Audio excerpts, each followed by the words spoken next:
First contact fallout. The ESS Pathfinder drifted silently through the void, its massive solar arrays gleaming in the light of a distant star. Commander Elena Reyes stood on the observation deck, her dark eyes reflecting the cosmic panorama before her. Humanity's first true deep space vessel, capable of reaching 15% light speed, had ventured farther than any human craft before. After 3 years of travel, they had reached the Epsilon Eridani system, 11 light-years from Earth. Sensor anomaly at coordinates 227 by 118, reported Science Officer Wei from the command center. Something big just appeared at the edge of our scanning range. Elena's pulse quickened. Define big, Officer Wei. Approximately 4 kilometers in length, Commander. Artificial construction. It's moving toward us. The crew of 87 specialists, scientists, engineers, and a small security detail had prepared for this possibility. First contact with extraterrestrial intelligence. Protocols existed, carefully crafted by Earth's brightest minds. Elena initiated First Contact Protocol Alpha. Broadcast our greeting package on all frequencies, she ordered. Position us for quick retreat if necessary, but maintain non-threatening posture. The greeting package, mathematical sequences, basic atomic structures, simple pictographic representations of humans and Earth, streamed outward. For 20 minutes, the Pathfinder waited as the enormous object approached. It wasn't alone. Smaller vessels, each larger than the Pathfinder, emerged from behind it. We're receiving a response, Communications Officer Diaz announced, her voice tight with excitement. I think they're returning our mathematical sequences, but with modifications. The alien signals contained the same prime number sequences they had sent, but with additional patterns that seemed to build upon them. Earth's mathematicians would need years to fully comprehend what they were seeing. They're sending visual data, Wei said, putting it on the main display. The crew gasped collectively as the screen filled with an image of beings unlike anything Earth's science fiction had prepared them for.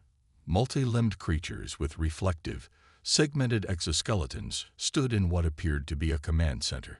Their bodies moved with fluid grace despite their seemingly rigid exterior. One approached what must have been a communication device, its appendages making complex gestures. They're requesting permission to send a boarding party, said Diaz after analyzing more incoming data. At least that's my best interpretation. Elena hesitated. First Contact Protocol recommended caution, but also openness. Tell them we welcome cultural exchange, but request details of their boarding procedure first. As Diaz transmitted the response, Security Chief Alvarez stepped closer to Elena. Commander, I don't like this. We're outmatched and vulnerable. If their intentions aren't peaceful. I understand your concerns, Chief, but we represent all of humanity here. We can't let fear dictate our first interaction with. A violent shudder ran through the ship, cutting Elena off mid-sentence. We're caught in some kind of energy field, Engineering Officer Takahashi shouted. Our systems are being probed. Wait, they're shutting down. We're losing control. Elena gripped the command console. Diaz, transmit emergency clarification. Explain this is perceived as hostile action. Wei, prepare emergency broadcast to Earth with all data collected so far. But it was too late. The Pathfinder was being pulled toward the massive alien vessel, unable to resist. 6 hours later, Elena Reyes found herself in what appeared to be a conference room aboard the alien vessel. The circular chamber featured materials that seemed to shift between solid and liquid states. Across from her sat 3 of the exoskeletal beings, their movements deliberate and precise. A device between them translated their vibrational speech into stilted English. They had apparently decoded Earth's languages from the greeting package. Your species has violated Treaty Section 4.3, vibrated one of the aliens, its outer carapace shifting to a deeper blue color. Traversing protected space without authorization. We had no knowledge of any treaty or protected space, Elena replied carefully. This is our first venture this far from our home system. The aliens' appendages moved in what might have been their equivalent of conferring with each other. Ignorance is not recognized as defense under Galactic Compact. Your technology level indicates capacity for awareness. Elena struggled to maintain diplomatic composure. We respectfully request information about this compact and how Earth might properly engage with it. Your world designation Earth is not registered in compact directories. The lead alien stated, "Your species will be assessed for integration potential. Preliminary scans of your vessel's databases indicate primitive development, but concerning aggression patterns. My crew are being evaluated. Those found suitable will be processed for information extraction. Your species development will be contained until proper determination can be made." Elena felt cold dread spreading through her. Contained. What does that mean? Your home system will be quarantined. No departure. No advanced technology development beyond current parameters. For safety of the compact. The implication struck Elena like a physical blow. Earth, imprisoned in its own solar system. Human potential caged. Centuries of stunted development while this compact decided their fate. "And if we refuse this containment?" she asked, already suspecting the answer. The alien's carapace flickered. Refusal is noted as indicator of dangerous development path. Alternative would be classified as threat removal. Genocide. That's what they were threatening. As the aliens continued explaining the details of humanity's new restricted status, Elena's mind raced. The Pathfinder carried an experimental quantum communication device. Instantaneous communication, regardless of distance, though limited in bandwidth. If she could access it, she could warn Earth. When the meeting concluded, Elena was escorted to what appeared to be guest quarters. As soon as she was alone, she activated the subdermal communication implant all senior officers carried. "Takahashi, report," she whispered. After a moment's pause, "Commander, they've segregated the crew. I'm with the engineering team. They're studying us. Our technology. They seem particularly interested in our propulsion system. Listen carefully. We need to access the Key C device. Earth needs warning. I think I can reach it," Takahashi replied. "They've connected our ship to their systems for data extraction. I might be able to reverse the connection." "Do it." Priority message. First contact hostile. Earth threatened with containment or destruction. Technological superiority overwhelming. Implementing Protocol Omega. Prepare. Protocol Omega. The contingency no one ever expected to use. A recognition that humanity might encounter a vastly superior alien force with hostile intent. The response wasn't military. Earth had nothing that could fight what Elena had seen. Instead, it was about survival through deception. For the next 24 hours, the crew of the Pathfinder endured various examinations and interrogations. The aliens, who called themselves the Vendari, represented one of 12 species in the Galactic Compact, an organization that controlled most of the explored galaxy. Their technology was centuries beyond Earth's. They could manipulate gravity, create stable wormholes for instantaneous travel, and possessed weapons that could reduce planets to asteroids. Through careful observation, Elena learned their scanning technology had limitations. They couldn't detect the quantum entanglement that powered the Key C device, which they dismissed as a primitive attempt at faster-than-light communication. On the second day, Takahashi succeeded. Message sent, he confirmed through the implant. They didn't detect it. Elena allowed herself a small breath of relief. Now Earth would have time to prepare. The Vendari science team assigned to study the humans reported to their overseer, Ultan, aboard the command vessel. "The species shows remarkable adaptability," noted Chief Examiner Virek. "Their technology is crude but innovative. They've developed along unusual paths." "Threat assessment," asked Ultan. "Minimal at present. Their most advanced vessel is this exploratory craft. It would take them at least 2 centuries to develop technology that could challenge even our perimeter defenses." Ultan's appendages moved in contemplation. "And their psychological evaluation. Concerning, they exhibit strong territorial reactions and unusual emotional responses. The specimens show remarkable coordination when under stress and appear to communicate through means we haven't fully identified. Recommendation. Varek hesitated. Containment with observation. They may eventually qualify for limited compact membership, but their development requires guidance. Ultan approved the recommendation.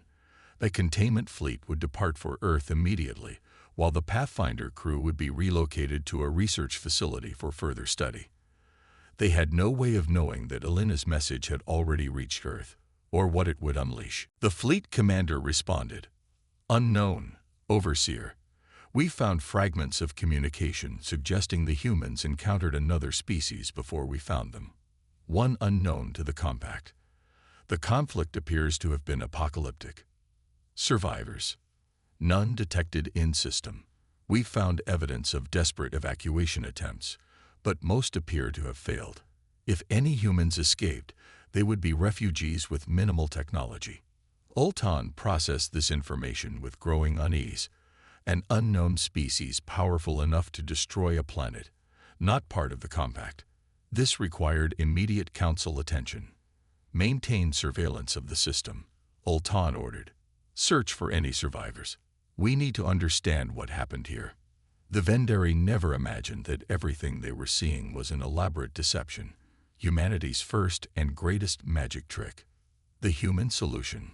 5 years earlier, in a hardened facility beneath the Rocky Mountains, General Sofia Novak had overseen the creation of Protocol Omega, a theoretical physicist before joining the military. She understood that humanity might one day face technologically superior visitors with questionable intentions. If we can't fight them conventionally, we need to think differently, she had told the assembled leaders. The universe is vast. If threatened with extinction, we don't need to win, we just need to disappear. After receiving Elena's warning, Sophia's team had 8 weeks to implement what had previously been only a theoretical contingency plan. They worked feverishly, deploying specialized satellites and constructing massive holographic projectors on the moon and in orbit. The day the Vendari fleet arrived, Earth activated the most ambitious deception in human history. Quantum holographic technology, developed in secret for decades, created the illusion of a shattered planet. Every satellite, every space station, all modified to project false readings. Meanwhile, the real Earth continued orbiting its sun, hidden behind a planetary-scale stealth system that bent light and sensor readings around the entire world. In underground bunkers and converted submarine bases around the globe, humanity watched and waited, collectively holding its breath as the alien fleet surveyed what they believed to be the remains of human civilization. In the Central Command Facility, Sophia watched the alien vessels through hijacked sensor feeds, a trick they'd learned from analyzing data Elena had sent about Vendari systems. "They're buying it," whispered her second-in-command, Admiral Chen. "They actually believe Earth is destroyed." Sophia nodded. "Now we watch and learn. Every moment they spend studying our destruction is another moment we have to understand their technology." The deception required extraordinary global cooperation. All conventional broadcasts had ceased. Any technology that might be detected from space was shut down or shielded. Humanity lived under a technological blackout, with only essential services running through shielded networks. For 3 months, the Vendari fleet catalogued the debris of a conflict that never happened, collected radiation samples from weapons never fired, and searched for survivors who were hiding in plain sight. During this time, teams of scientists worked around the clock analyzing the alien technology from the data Elena continued to secretly transmit. The quantum communication device proved invaluable, a tiny pipeline of information flowing from the captured Pathfinder to Earth. "Their shields operate on principles we can understand," reported Dr. Miyazaki, leading the analysis team. "Different implementation, but similar theoretical foundation to our experimental phase barriers. With time, we could develop countermeasures." Sophia processed this information. And their weapons. Gravity manipulation, primarily. incredibly efficient. But again, the principles aren't entirely beyond our comprehension. This was the key insight Sophia had hoped for. The Vendari were advanced, but not incomprehensibly so. The gap was perhaps 2 centuries of development, not the thousands of years that would make resistance truly hopeless. Meanwhile, aboard the Vendari research station, Elena and her crew maintained their careful deception. They portrayed themselves as curious but ultimately harmless specimens while gathering critical intelligence. They're planning to leave, Elena reported through the Key-C device. They believe some unknown species destroyed Earth, and they're concerned about this potential new threat. Sophia's team had planted false evidence suggesting a conflict with a mysterious aggressive species, the Shadows as the Vendari had taken to calling them. This phantom enemy had supposedly annihilated humanity and then vanished into unexplored space. The Council is redirecting resources to find these shadows, Elena continued. They're genuinely worried. Sophia allowed herself a small smile. Perfect. That gives us time. 4 years passed. The Vendari maintained a small monitoring outpost at the edge of the Sol system, but focused their attention elsewhere, searching for the non-existent shadows.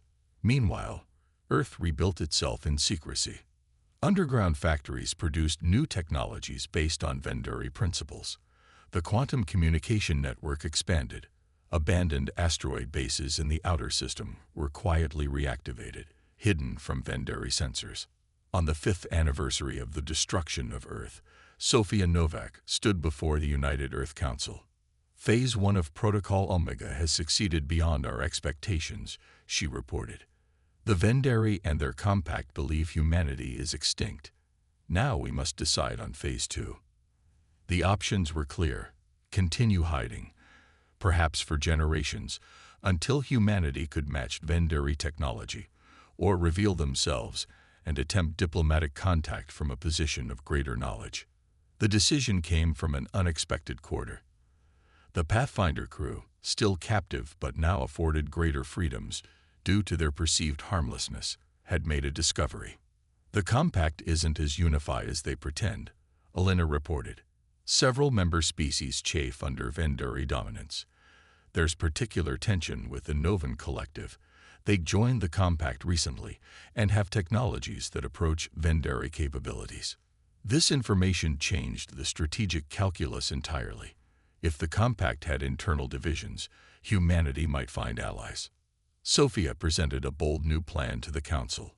We reveal ourselves, not as destroyed refugees, but as a unified planet that chose to hide rather than be subjugated.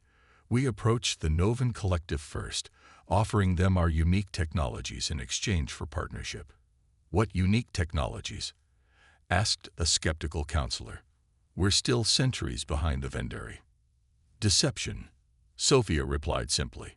No species in the compact has ever managed to hide an entire planetary civilization. Our quantum holographics, our planetary stealth system, these are innovations born of human desperation and ingenuity. And there's something else. She displayed data from the Pathfinder's reports. The compact species all developed along similar technological paths. None of them conceived of quantum entanglement communication the way we did.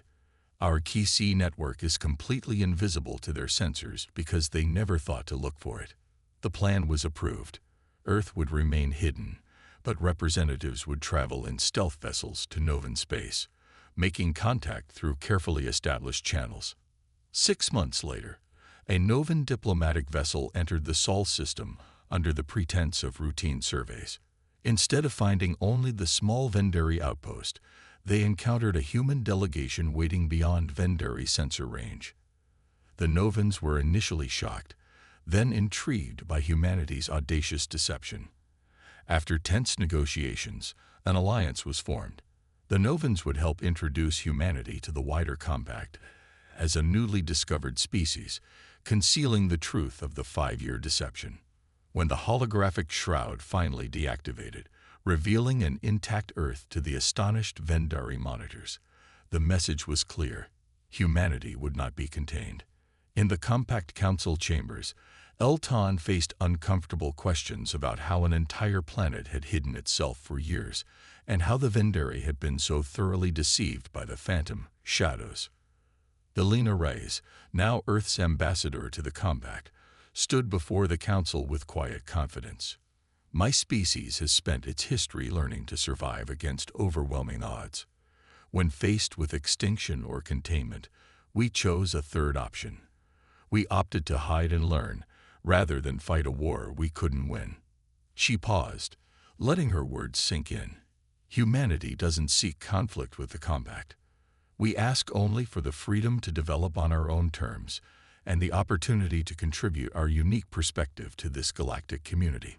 The council chambers filled with the vibrational speech of 12 species debating simultaneously. The Vendari representatives remained conspicuously silent. In the end, humanity was granted provisional status within the compact, not contained, not destroyed, but recognized. The species that had fooled the mighty Vendari would be watched carefully, but also respected.